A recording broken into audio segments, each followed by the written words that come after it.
Est-ce que vous vous êtes déjà senti tendu, anxieux à l'idée de rencontrer une femme, de sortir dans un bar, une boîte de nuit? La peur d'approcher, la peur de ne rien avoir à dire.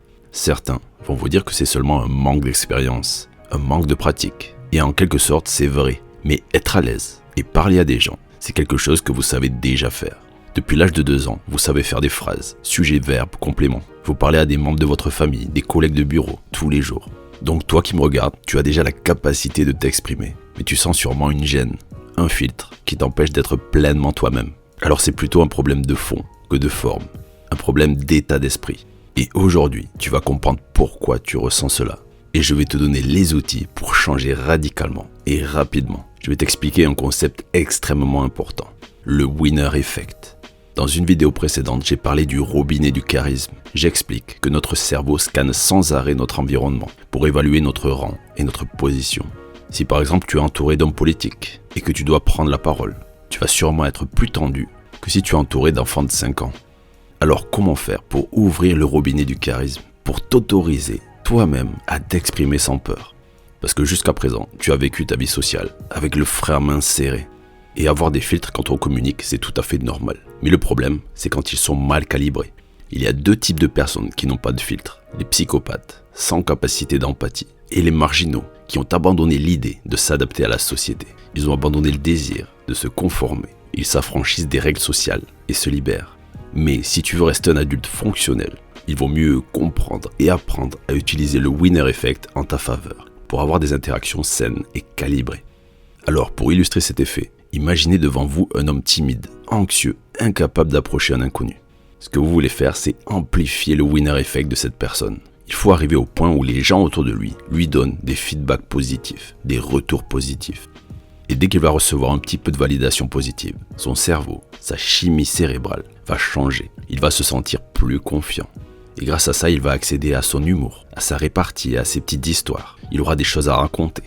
Et son charisme va naturellement augmenter parce que maintenant, il se sent à l'aise, il se sent autorisé à être lui-même.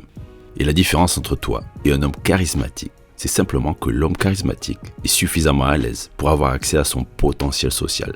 Ton potentiel social à toi, il est bloqué par un gros tas de merde, par tout un tas de choses, des croyances négatives, toutes les choses que tu te dis et qui t'empêchent d'avancer. Donc une fois que le cerveau bascule dans le mode bavard, le mode confiant, les gens commencent à mieux réagir. Et là, tu reçois à chaque interaction une dose de dopamine. Et si chaque fois que tu vas parler à une personne, tu sais que ça va être positif, naturellement, tu vas devenir plus bavard. Ton attention va se placer à l'extérieur, se focaliser sur l'extérieur, plutôt que sur ce qui se passe à l'intérieur de toi, comme font les gens timides. C'est comme si ton cerveau avait une mémoire vive de 16 gigas.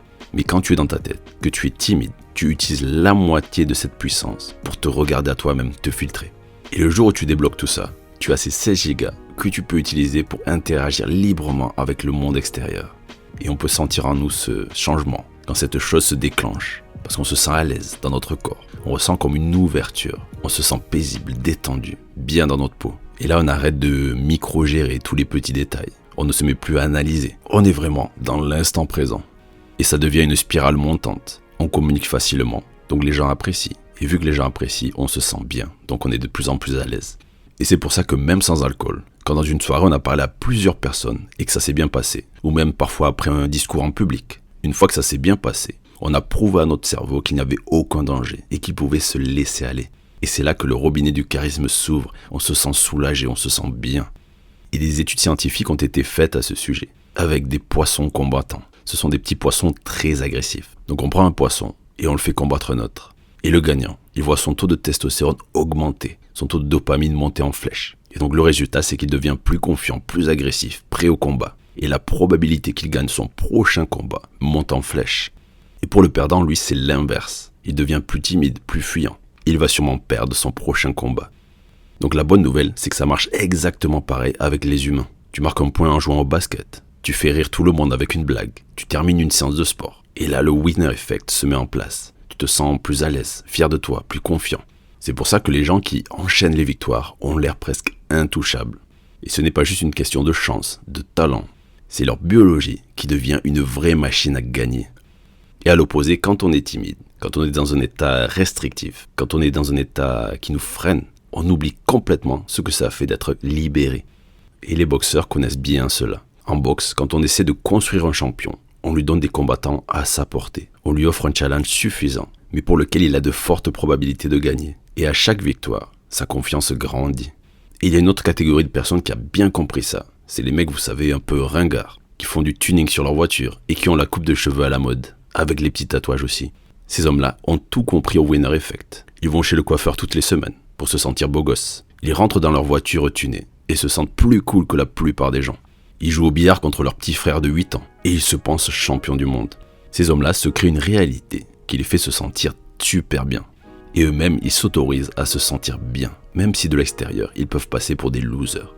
Et toi, si tu veux créer une vie dans laquelle tu te sens bien et dans laquelle tu reçois régulièrement des retours positifs, tu veux développer ce muscle en toi qui te pousse dans une spirale montante. Tu dois être capable de discerner entre les choses qui te permettent d'avoir ce winner effect et les choses qui au contraire te tirent vers le bas. Tu dois regarder les pensées qui te motivent et celles qui te freinent. Si tu as une certaine anxiété sociale, c'est sûrement que pendant ton enfance, tu as reçu des retours négatifs quand tu t'exprimais. Et suite à ça, tu t'es mis à t'observer toi-même. Tu as observé chaque mot que tu prononçais, tu t'es filtré. Et à l'âge adulte, ce filtre est toujours là. Et tu ne te souviens même plus de comment tu en es arrivé là. Et autour de toi, tu vois des gens super à l'aise socialement. Peut-être que dans leur enfance, ils ont reçu des feedbacks positifs. Et ça les a confortés dans leur désir de parler aux autres. Donc à partir de là, on peut facilement trouver des outils pour ouvrir le robinet de ton charisme. Toutes ces petites choses que tu peux faire pour te sentir vainqueur, comme le simple fait de prendre soin de soi, d'aller chez le coiffeur, de bien s'habiller, de faire le ménage chez soi et d'essayer de parler aux gens autour de toi. Parce que ton cerveau a besoin de preuves et pas de promesses. Si tu es quelqu'un d'anxieux, ton cerveau avance dans la vie avec la croyance que tu es dans un environnement hostile, que si tu ouvres trop ta bouche, il va y avoir des conséquences négatives. Tu dois donc prouver à ton cerveau que ce n'est pas le cas. Et c'est pour ça que la plupart des thérapies ou des affirmations positives ne fonctionnent pas. Le winner effect, ce n'est pas quelque chose que tu peux essayer de faire croire à ton cerveau. Tu ne peux pas te dire oui, je suis un vainqueur tous les jours dans le miroir et espérer que ça fonctionne dans la vie réelle. La seule chose à faire, c'est te prouver à toi-même par l'expérience que tu peux te laisser aller et être toi-même. Et ce chemin, il n'y a que toi qui puisses le faire.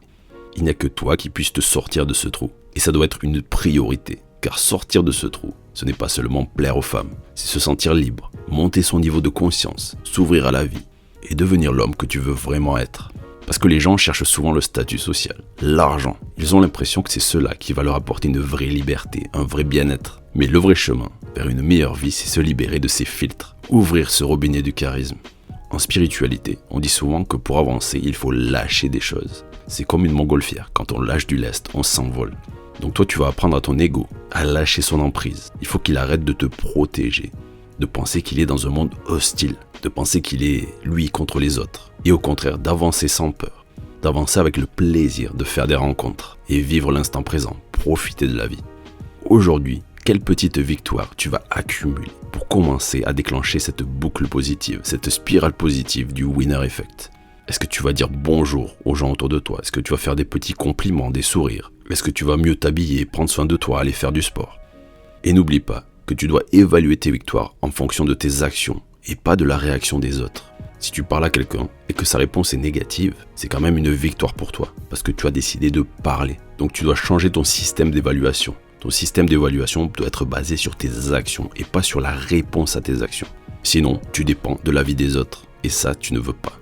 Et tous les soirs avant de te coucher, tu vas faire la liste mentale des victoires que tu as eues pendant la journée. Tu vas penser à ces choses-là et ressentir les émotions positives qui émergent. Et n'hésite pas à m'écrire dans les commentaires ce que tu as fait aujourd'hui pour lancer cette spirale positive. Et si tu veux aller plus loin, je te conseille déjà d'aller sur mon espace privé et de regarder toutes les vidéos. Ça va augmenter tes connaissances en dynamique sociale, en relation homme-femme. Et ça t'évitera de faire les erreurs que tu as fait par le passé.